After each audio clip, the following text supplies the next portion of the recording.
Okay, so now we're on to our second test, and it's dealing with graphing trig equations. And so, looking at question 10, remember this is the amplitude, and then the number that's multiplied by the x is going to tell you your period. The number in the parentheses with the x is your phase shift or your horizontal shift, and then this number out here is your vertical shift and tells you your midline. Okay, so let's start with the easy one.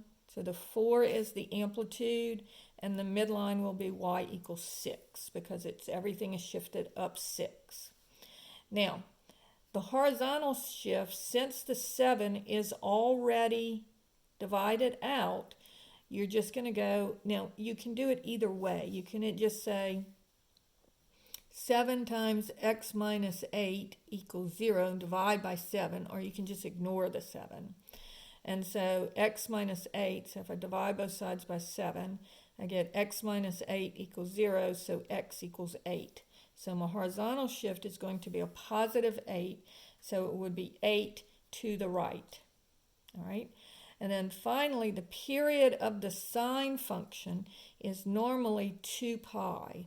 So I'm going to say 2 pi equals 7 times x, and divide both sides by 7. And so x would be equal to 2 pi over 7.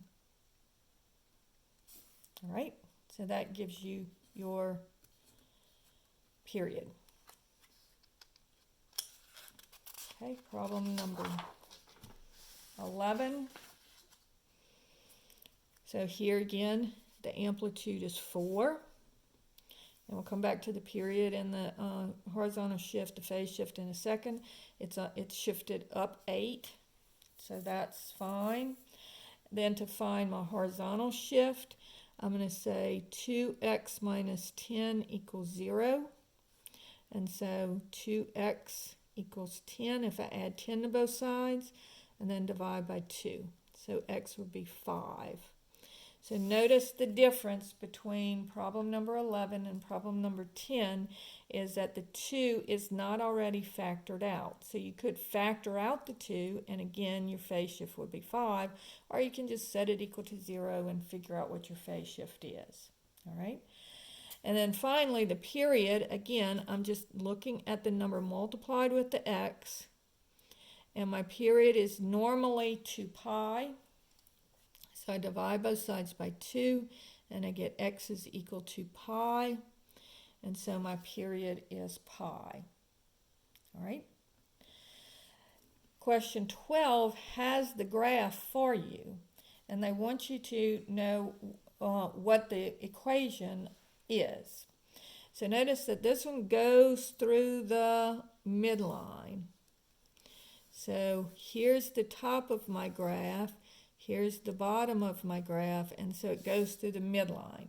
So remember, the sine goes through the midline, and the cosine, so the sine starts at the midline, the cosine starts at the top, normally. So this is going to be a sine function. That's the first thing that you need to know. Then I'm going to look at the amplitude. Well, notice from the midline, I'm going up 1 or down 1. So my amplitude is 1. You do not need to write that. All right, so now the next thing that I need to do is I need to find out what, it's not shifted because it's on the y-axis, so there's no shift, but there is a change in period. So I'm going to look and see how long this is, and again compare it to 2 pi. So this is going to be 1, 2, 3, 4, 5, 6.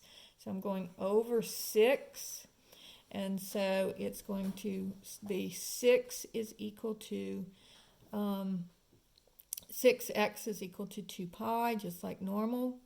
Divide both sides by 6, and I get x is equal to pi over 3 if I reduce that. So this would be pi over 3x. All right? So remember, when we're dealing with sines or cosines, it's always we're comparing it to pi to 2 pi. If we're dealing with tangents, we're comparing it to pi, because the period of the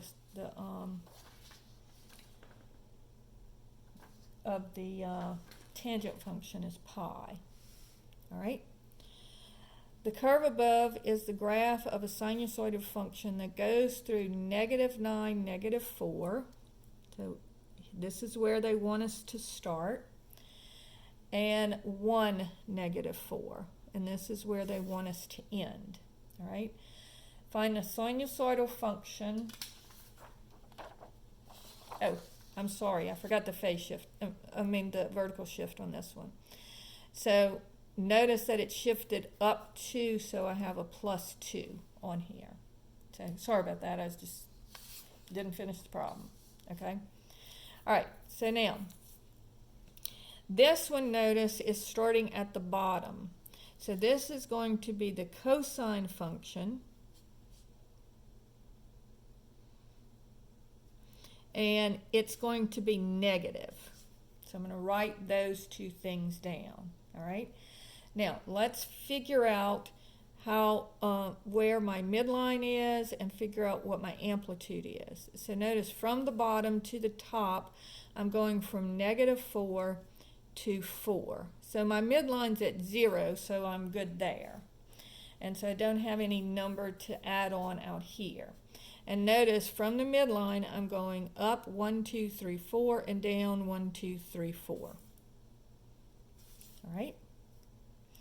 Now, I do have a phase shift, and I also have a period change. All right. So first, let's see what my phase shift is. All right, so this is going over from where it normally would be. It's going over 1, 2, 3, 4, 5, 6, 7, 8, 9. And so my phase shift is going to be back 9. All right, so that'll be +9. Then I'm going to need to know what my period change is. So this going from here to here is 1, 2, 3, 4, 5, 6, 7, 8, 9, 10. So 10x equals 2 pi. And then divide both sides by 10. So I get x is equal to pi over 5. All right. So when you're creating the function yourself, it's easy to do the phase shift inside the parentheses because you're just looking at how far it got moved over, and then figure out what your period change is and put that on the outside of the parentheses. All right. So again, on this one, I can either factor out the 4 or I can leave it in. All right, so first of all, let's look at the period. So the period is normally 2 pi. Oh, I'm sorry. This is a tangent function, so it's normally pi. So I'll divide both sides by 4, and I get pi over 4. All right. And then my horizontal shift would just be, well, what's happening to the origin? So set it equal to 0, subtract the 28, and then divide by 4. So you get -7 is your horizontal shift. Okay. Question 15 says, outside temperature over day can be modeled as a sinusoidal function. Suppose that the high temperature for the day is 86 degrees and the low temperature is 74 degrees. That occurs at 4 a.m. Assume T is the number of hours since midnight. Find an equation for the temperature D in terms of T. Okay, so this one's a little bit different from what we normally look at. So my sine function is going to hit here at the lowest temperature at 4 a.m. All right, and then it's going to come up and come back down at 4 a.m. the next morning. All right, so this is what it looks like. But we want to start our time back here at midnight.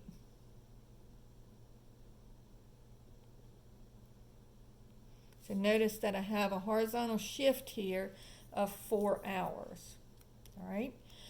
So now let's first of all figure out what this distance is, and then we'll figure out what our midline is. All right. So this is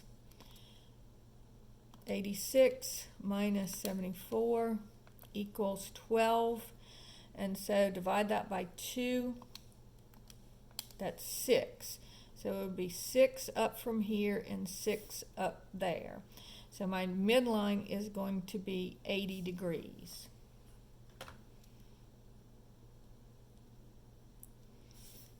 All right, so here is what my graph looks like. So now let's look and see what my function is.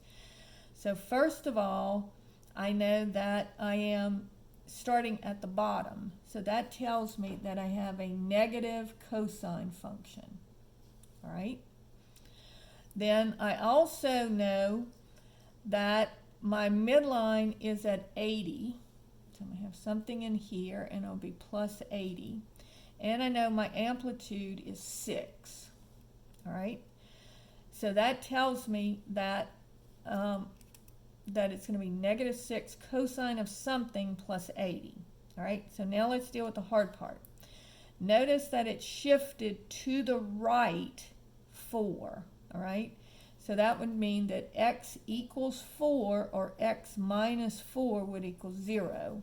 So in here, I will have x minus 4. Now the last thing that I have to do is figure out what my period change is. So this is a 24-hour period. And so 24x is equal to, and this is a cosine function, so I'm comparing it to 2 pi. So divide both sides by 24, and then reduce, and I would get pi over 12. All right, so that's how you work that one. All right, question 16 is talking about the inverse function. So now we're finished with the graphing, and we're going to start looking at the inverse functions. Okay, now again, on these I do need to see your work, but you can check it with the calculator. Okay, and this will be in degrees, but they want the answer in radians, so you're going to have to remember what it is in radians. Okay, all right, so the first one is inverse cosine of 0. So remember, anytime sine or cosine is 0 or 1, that's going to be on our axes. So here is over 1 up 0, over 0 up 1, over negative 1 up 0, and over 0 down 1. All right? And so the cosine is 0 at 0 and at pi over 2 and negative pi over 2. And so in this case, we're always going to go with the positive answer. So the answer here is going to be pi over 2. And again, if you put your calculator in degrees and you go inverse cosine of 0, it'll give you 90 degrees, which is pi over 2. All right? The next one is inverse cosine of square root of 2 over 2. So the first thing you need to know is that this is 1 over the square root of 2. And you should be used to that by now. So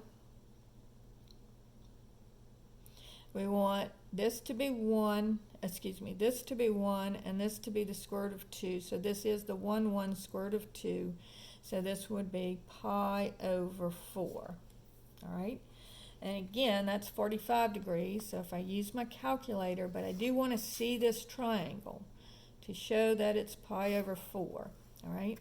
And so here I've got square root of 2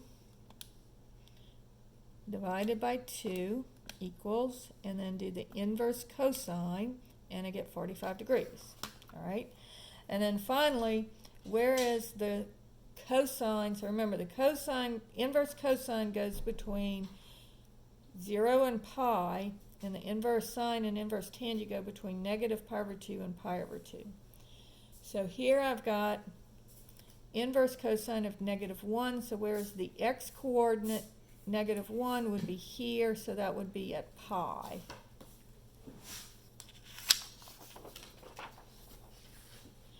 And we are now to test 3 stuff, so I will end the video here.